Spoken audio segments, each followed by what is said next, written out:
Tous, du coup on se retrouve pour une nouvelle vidéo, donc fiche d'élevage des Phédole pallidula, donc c'est parti. Identification. Nom scientifique Phédole pallidula. Sous-famille Myrmiciana.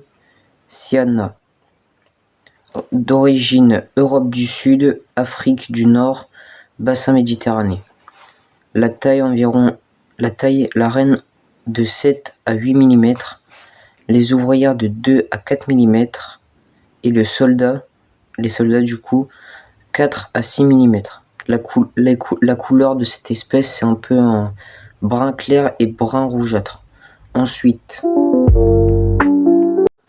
la particularité. Espèce polymorphe. Il y a des ouvrières et des soldats qui grandissent très vite.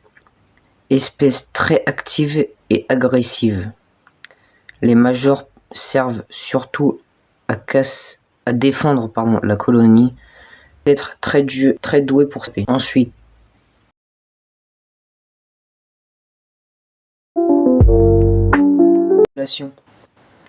au début, tube à essai conseillé pour la fondation, ou comme ici avec un nid fourmi-shop conçu pour les fondations. Quand la colonie grandit, petit nid en plâtre, béton cellulaire ou acrylique. Aire de chasse obligatoire. Important, prévoir de très petites ouvertures car elles sont très petites. Utiliser de l'anti-évasion, donc là je ne l'ai pas utilisé puisque elle se noyait dedans. Donc ensuite on a cycle de développement. De l'œuf à larve, ça dure entre 7 à 10 jours. De la larve à la nymphe, ça dure 10 à 15 jours, pardon. Et de la nymphe à l'ouvrière, 10 à 15 jours aussi. Donc le cycle complet, 3 à 5 semaines.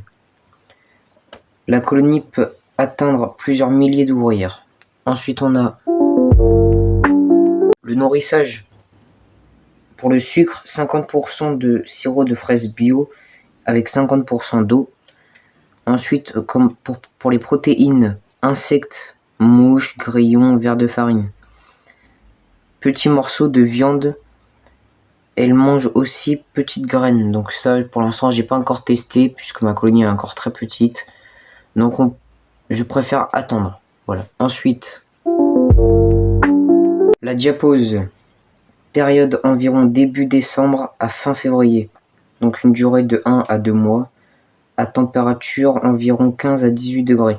Ensuite, matériel conseillé. Tube à essai pour la fondation, aire de chasse, nid petit au début, pardon. Anti-évasion, pince ou aspirateur à insectes, nourriture protéinée. Ensuite, fort de cette colonie, croissance très rapide, espèce active et intéressante. Présence de soldats facile à nourrir. Ensuite, les points faibles, évasion fréquente. Les colonies deviennent très grandes, peuvent piquer légèrement, demandent parfois beaucoup de nourriture. Donc voilà. Si cette vidéo vous a plu, n'hésitez pas à vous abonner et à activer la cloche pour ne louper aucune des prochaines vidéos car cette colonie va grandir. Voilà, donc abonnez-vous et activez la cloche pour ne louper aucune des prochaines vidéos.